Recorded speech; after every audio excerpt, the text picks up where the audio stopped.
Chapter 27. செப்புக்குள் முத்தாய் என் காதலை சேர்த்து வைத்து காத்திருக்கிறேன்.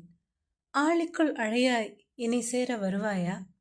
ஒரு கோடு அழிக்காமல் சின்னதாக வேண்டுமானால் அதைவிட பெரிய கோடு ஒன்று பக்கத்தில் போட வேண்டும். அப்போதுதான் முந்தைய கோடு சின்னதாக தோன்றும். இதை இரு கோடுகள் தத்துவம் என்பார்கள். அதுபோல் தங்களின் பிரச்சனை இப்போது சின்னதாகவும் ஆறுவின் பிரச்சனை பெரியதாகவும் தோன்றியது மலர் செழியன் தம்பதிக்கு. தம்பி தங்கையை காணாமல் அவர்களின் நிலை என்னவென அறியாமல் யாரிடமும் ஏதும் விசாரிக்க மனமில்லாமல் தவித்தனர். சதாசிவமும் குணசேகரும் வந்ததும் முகிலனின் இன்னும் தொடர்பு கொள்ள முடியவில்லை என கூறினார்கள். இருதரப்பு பெற்றோர்களும் தங்கள் பிள்ளைகள் மீது அதீத நம்பிக்கை வைத்திருந்ததால் அவர்களை இணைத்து சந்தேகம் கொள்ள மனம் வரவில்லை. கொஞ்சம் அமைதியாக யோசிக்கலாம் என்றால் மலர். ஆனால் இருவரும் ஒரே காலேஜ் என்பதால் ஒன்றாக வரும்போது ஏதேனும் நடந்திருந்தால் என பயந்தார் மங்கை. இனி நேரம் கடத்தாமல் அவன் நண்பர்கள் வீட்டுக்கு போய் விசாரிக்கலாம் என முடிவெடுத்து வினோதன் வீட்டிற்கு சென்றனர். இருந்தும் நாமும் ஒரு பக்கம் தேடுவோம் என அவர்கள் வரும் வழியெல்லாம் தேடினார்கள் சதாசிவத்தின் ஆட்கள். ஒரு பெண் பிள்ளை காணவில்லை என எப்படி கேட்பது என எண்ணிய செழியன் முகிலனை பற்றி மட்டுமே விசாரித்தான். வினோதன் செழியனை கண்டதும் ஒரு நொடி திகைத்தான். அது அவன் மீது இருக்கும் மரியாதை காரணமாகவே. என்னன்னா நீங்க வந்திருக்கீங்க என்றான். வினோத், முகிலன் இன்னும் வீட்டுக்கு வரல, அதான் எங்கேயாச்சும் வெளியே போயிருக்கானான்னு கேட்க வந்தேன் என்றான். இன்னுமா வரல? அவன் 7 மணிக்கு மேலே வெளியே இருக்க மாட்டான்னா. அதுவும் இன்னைக்கு எங்கேயும் போகவும் இல்லையே என்றான். அப்போது விசாகாவும் வெளியே எட்டி பார்த்தாள். இவங்க என்ன செழியன் கேட்கவும், என்னோட தங்கச்சி தான் அண்ணா, ஒரே காலேஜில் தான் படிக்கிறோம் என்றான். இங்கே கொஞ்சம் வர சொல்கிறியா என்றான். விசா இங்கே வா, அண்ணன் ஏதோ கேட்கணுமா. பயத்துடனே வந்தாள் அவள். தப்பாக நினைக்காதம்மா, நான் ஆருத்ராவோட மாமா, அவங்க அக்கா அனிச்சமலர் கல்யாணம் பண்ணியிருக்கேன். தெரியும் அண்ணா, நான் கல்யாணத்துக்கு வந்தேன் என்றாள் பயந்தபடியே.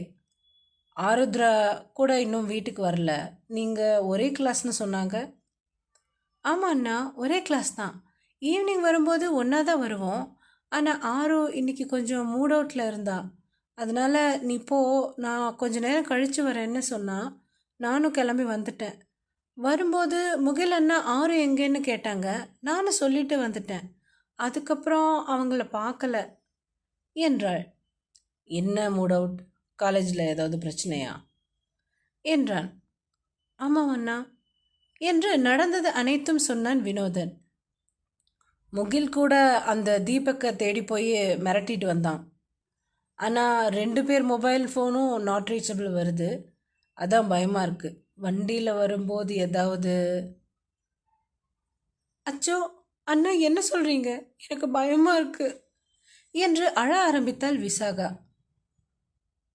அட நீ வேற சும்மா இரு விசா என தங்கையை அதட்டினான் வினோதன். ஒன்றும் இருக்காதுமா, பயப்படாத என கூறிவிட்டு செடியன் கிளம்ப, இருங்கண்ணா நானும் வரேன், விசா நீ போ, நான் உனக்கு ஃபோன் பண்ணுறேன் என்று உடன் வந்தான் வினோதன். வினோத், தங்கச்சி பாவம் பயப்படுறாங்க, நீ இரு, நான் பார்த்துக்கிறேன். இல்லைண்ணா, அவள் இம்சை தாங்காது, இங்கே இருந்தால் என்ன ஆச்சோன்னு பயந்து என்னையும் பயமுறுத்துவா, நான் உங்கள் கூடயே வரேன் என்று கிளம்பி வந்தான். இருவரும் மற்ற நண்பர்களிடம் ஃபோன் செய்து பேசினார்கள். எல்லாம் உங்களால் தான், எதுக்கு இங்கே வந்தீங்க? ஆரோ கோபத்தில் கத்தினாள். நான் என்னடி பண்ணேன்? உன்னை காணோன்னு வந்தேன், அதுக்கு என்னை கொத்த சொல்லுவியா? அது சரிதான், ஆனால் நம்ம 2 பேரும் இங்கே ஒன்று இருக்கிறத பார்த்து எல்லாரும் என்னென்னு பேசுவாங்க. ஏற்கனவே நைட் ஆகிடுச்சு, ஃபோனும் பண்ண முடியல. ஆமாம், இந்த பக்கம் ரூமில் சிக்னல் கிடைக்காது. நல்ல வேலை நான் இங்கே உன் கூட இருக்கேன், இல்லைன்னா இந்நேரம் உசுரை கையில் பிடிச்சிட்டு சுற்றிட்டு இருந்திருப்பேன் என மனதில் நினைத்து கொண்டான். ஆனால் வெளியே தான் என்னோட பைக்கை நிறுத்தினேன், அதை கூட யாரும் பார்க்கலைன்னு தான் யோசனையாக இருக்குது என்றான் முகிலன். உங்கள் யோசனையில் தீய வச்சு கொளுத்துங்க. இப்போ என்ன பண்ணுறதுன்னு கொஞ்சமாவது யோசிங்க, எங்கள் வீட்டில் பயப்படுவாங்க. ஏண்டி என்னை பார்த்தா என்ன சூப்பர் ஹீரோ மாதிரி இருக்கா? இப்போதைக்கு ஒன்றும் பண்ண முடியாது, காலையில் வாட்ச்மேன் வந்து திறக்கிற வரைக்கும் இங்கே தான் இருக்கணும். ஆனால் நம்மளை பற்றி தப்பாக பேசுவாங்க, அதை பற்றி கொஞ்சம் கூட கவலை இல்லையா என்றாள். யார் என்ன சொன்னாலும் நம்ம வீட்டில் யாரும் தப்பாக பேச மாட்டாங்க. கண்டதையும் போட்டு மனசு குழப்பிக்காம பேசாமல் உட்கார். கத்தி கத்தி தொண்டை காஞ்சது தான் மிச்சம் என்றபடி அவனும் அமர்ந்தான். உள்ளுக்குள் கவலை இருந்தாலும் அதை பார்த்து ஆறு பயந்து விடக்கூடாது என்றே இயல்பாக இருப்பது போல் காட்டிக்கொண்டான். இந்நேரம் அனைவரும் அவர்களை தேடுவார்கள். ஆனால் காலேஜில் தேடுவார்களா என்பது சந்தேகம்தான். ஆறு அவளிடம் இருந்த தண்ணீர் பாட்டிலை கொண்டு வந்து அவனிடம் தந்தாள். எப்படி கொஞ்சம் கூட குடிக்காம முழுசா இருக்கு? ஆச்சரியமாக கேட்டான். அது எப்போவுமே லாஸ்ட் ஹவர் கிளாஸ் அப்போ தண்ணி பிடிச்சி வைப்பேன், அதான். நல்ல பழக்கண்டி, அதான் இப்போ நம்மளை காப்பாற்ற போகுது என்றபடி கொஞ்சம் நீர் குடித்துவிட்டு அவளிடம் தந்தான். அவளும் குடித்துவிட்டு சென்று அமர்ந்து கொண்டாள். அரு, எவ்வளோ நேரம் தான் இப்படியே உட்காந்துருப்ப, வந்து படு என்றான். என்னது, என்ன சொன்னீங்க? சிலிர்த்து கொண்டு எழுந்தாள். அதை கண்டு மிரண்டவனாக உடனே எழுந்து 2 அடி தள்ளி நின்றான். அம்மா தாயே, பரதேவத, அவசரப்பட்டு அடிச்சிட போற. காலையில் அந்த தீபக் கண்ணம் வீங்கி இருந்ததை பார்த்தேன். நம்மளால் அதெல்லாம் தாங்க முடியாதுடி. நான் என்னவோ என் கூடவா படுக்க சொன்னேன், அங்கே டெஸ்க்லேயே படுன்னு சொன்னேன் என்று நீளமாக பேசி முடித்தான். அதானே பார்த்தேன் என படுக்க சென்றவள் திரும்பி, ஆமா, என்ன வார்த்தைக்கு வார்த்தை டீ போட்டு பேசுறீங்க என்றாள் இடுப்பில் கை வைத்தபடி. அப்படியா பேசின? ஏதோ பேச்சுவாக்கில் வந்திருக்கோம் என்று படுத்து கொண்டான். வரும் வரும், வாயில சூடு போட்டா இனி வராது என்றாள் ஆறு. இவ செஞ்சாலும் செய்வா. வாய்க்குள் முனகி கொண்டான். கொஞ்ச நேரம் கழித்து போனை பார்த்து கொண்டு இருந்தான் முகிலன். என்ன பார்க்குறீங்க? அதான் சிக்னல் இல்லையே என்றாள். இல்லைதான், அதான் டவுன்லோட்ஸ் பார்த்துட்டு இருக்கேன் என்றான். ஆனால் உண்மையில் அவளின் போட்டோக்களை தான் பார்த்து கொண்டிருந்தான். கொஞ்ச நேரத்தில் ஆறுதான் போட்டிருந்த காட்டன் துப்பட்டாவை நன்கு போர்த்தி கொண்டு தூங்கி போனான். முகிலன் மெல்ல எழுந்து வந்து அவள் அருகில் அமர்ந்தவன் அவளை பார்த்து கொண்டே டேபிள் மீது தலை வைத்து தூங்கினான். சாப்டர் 28. நீ இல்லா என் இரவுகள் நீள்கிறது பாரமாய். இன்றோடு அதற்கும் ஒரு முற்றுப்புள்ளி வைத்தாய். உன்னுடன் என் முதல் இரவு. என்னதான் அவள் உறங்கிவிட்ட போதும் அவனால் நிர்ச்சந்தையாக உறங்கிவிட முடியவில்லை. விடிந்தல் என்னவாகும் என்றே மனதுக்குள் தோன்றியது. பெற்றோர்களை பற்றி கவலை இல்லை. நிலைமை இதுதான் நினைத்திருந்தால் புரிந்து கொள்வார்கள். ஆனால் மற்றவர்கள் இன்றுடன் முடிந்துவிடும் விஷயம் அல்லவே. காலம் முழுமைக்கும் அவர்களை தொடர்ந்து வரும். அதுவும் ருத்ராவின் மீது எந்த பழிசலும் வந்துவிடக்கூடாது. அதற்கு அவன் காரணமாக இருக்கக்கூடாது. நாளை முதலில் வாட்ச்மேன் வந்து கதவை திறந்தால் ஏதோ ஒருவாறு சமாளித்து விடலாம். அப்படி இல்லாமல் வேறு யாராவது வந்துவிட்டால்? இப்படி பலவாறாக குழம்பியவனுக்கு அந்த இரவு தூங்கா இரவாகி போனது. காதல் கண்மணி அவன் கண்முன்னே இருக்க அந்த நிமிடங்களை அனுபவிக்க முடியாமல் அவன் நிலை இருந்தது. வானத்து மழைத்துளி மண்ணை சேரும் முன் இடையில் குடை கொண்டு தடுப்பது போல் தோன்றியது. ஆனால் அந்த குடையும் தான் எத்தனை நேரம் தடுக்கும்? இதுபோல் ஒரு நாள் இனி அவன் வாழ்வில் வருமா, இல்லை வராமலே போகுமா? தெரியவில்லை. ஆனால் இத்தனை துன்பத்திலும் ஒரு இன்பமாக அவன் ருத்ராவை ஆசையாக பார்த்தபடி இருக்கிறானே, அது போதுமே.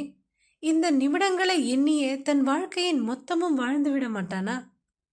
இரவெல்லாம் தூங்காமல் காலையில் கண் விழித்தவன் அருகே பார்த்தது அவன் ருத்ராவின் அரண்ட முகத்தை தான்.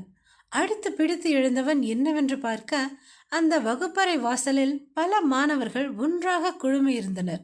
அதுவும் தங்களுக்குள் சலசலத்து கொண்டு இருந்தவர்கள் பார்வையில் பலவாறாக அர்த்தம் இருந்தது.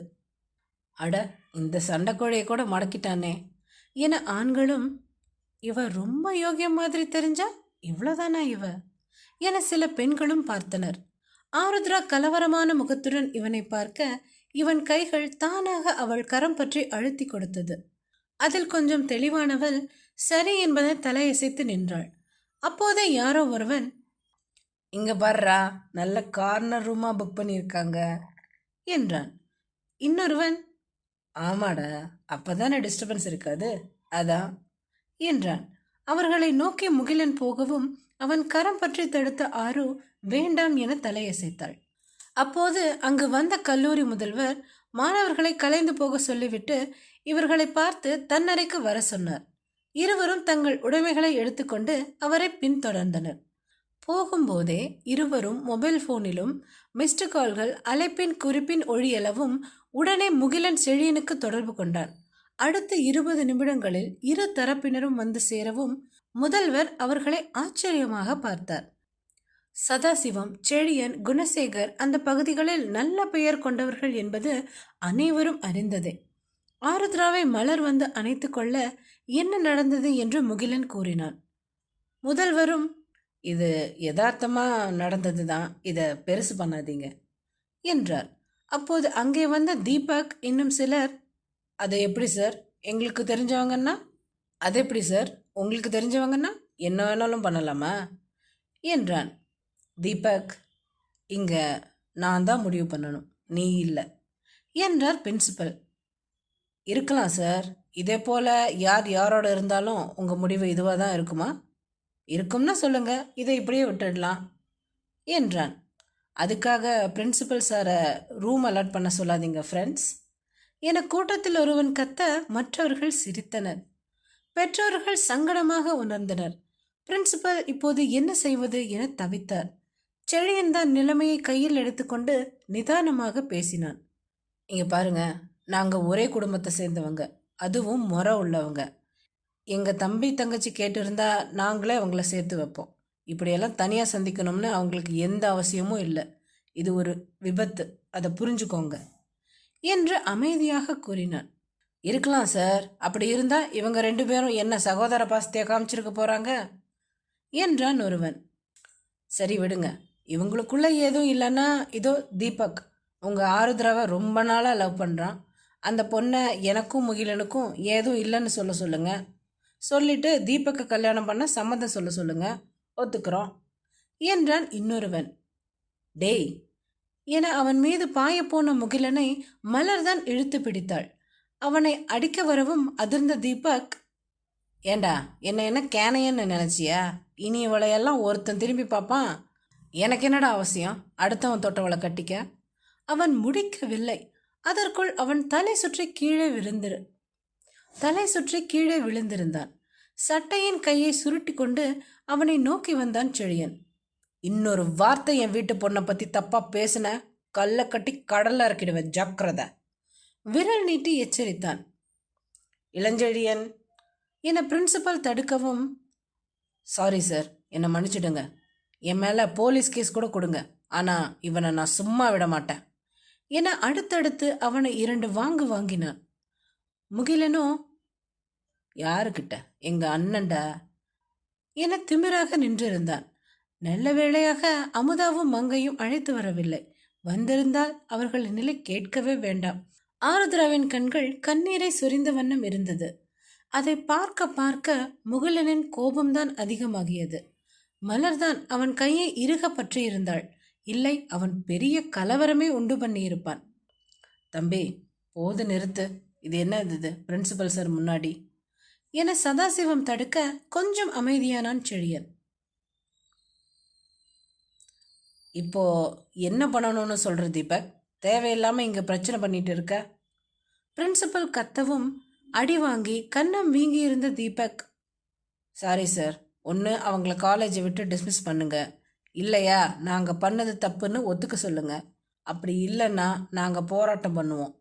இவனை பேச விடுறதே தப்பு என முகிலன் திமிரிக் கொண்டு வர அவன் முன் கை நீட்டி தடுத்தாள் ஆருத்ரா. கொஞ்சம் இருங்க என்றவள் அப்பாவை நோக்கி போனாள். அப்பா, மாமா, நாங்கள் தப்பு பண்ணலன்னு நீங்கள் நம்புறீங்க தானே? கண் கலங்க கேட்டாள். என்னடாம்மா இப்படி சொல்லிட்ட? உங்கள் 2 பேர் மேலேயும் நிறைய நம்பிக்கை இருக்குமா? இருவரும் அவள் கண்ணீரை துடைத்தபடியே சொன்னார்கள். அப்போ சரி, நான் முகிலனை கல்யாணம் பண்ணிக்கிறேன் இப்பவே என்றாள். ஆரோ, என்னடி சொல்ற? அது என்றால் மலர். மலருக்கு தெரிந்தது எல்லாம் முகிலன் வேறு ஒரு பெண்ணை காதலிக்கிறான் என்பதுதான். ஆனால் ஆருத்ரா இப்படி திடீரென சொல்லவும் அவள் தடுமாறி விட்டாள். செழியனோ, ஆருத்ரா, அதுக்கெல்லாம் எந்த அவசியமும் இல்லைம்மா. உன்னை யார் என்ன சொல்ல முடியும்? நாங்கள் சும்மா விட்டுட்டு வேடிக்கை பார்ப்போம்னு நினச்சியா? நீ கட்டாயத்தில் எந்த முடிவும் எடுக்கக்கூடாது. அது உன்னோட வாழ்க்கையை பாதிக்கும் என்றான். இருக்கலாம் மாமா. ஆனால் இப்போ இல்லைனாலும் இனி எங்கேயாவது எப்படியாவது என்னை பற்றி தப்பாக பேசுவாங்க தானே? அங்கெல்லாம் போய் நான் நல்லவன்னு சொல்லிக்கிட்டு இருப்பீங்களா? ஆணித்தரமாக கேட்டாள். நாங்கள் இந்த காலேஜ் விட்டு போனாலும் நாளைக்கு ஊருக்குள்ளே இந்த பேச்சு வரும். அப்போ ஊரை விட்டு போக முடியுமா? ஆரோ, இது நீ மட்டும் சம்மந்தப்பட்ட விஷயம் இல்லை. யோசிச்சு முடிவிடு என்றாள் மலர். ஆமாக்கா, அவருக்கு சம்மதமான்னு கேளுங்க கூறிவிட்டு அமைதியாக அவனையே பார்த்திருந்தாள். அதுவரை அவள் பேசுவதையே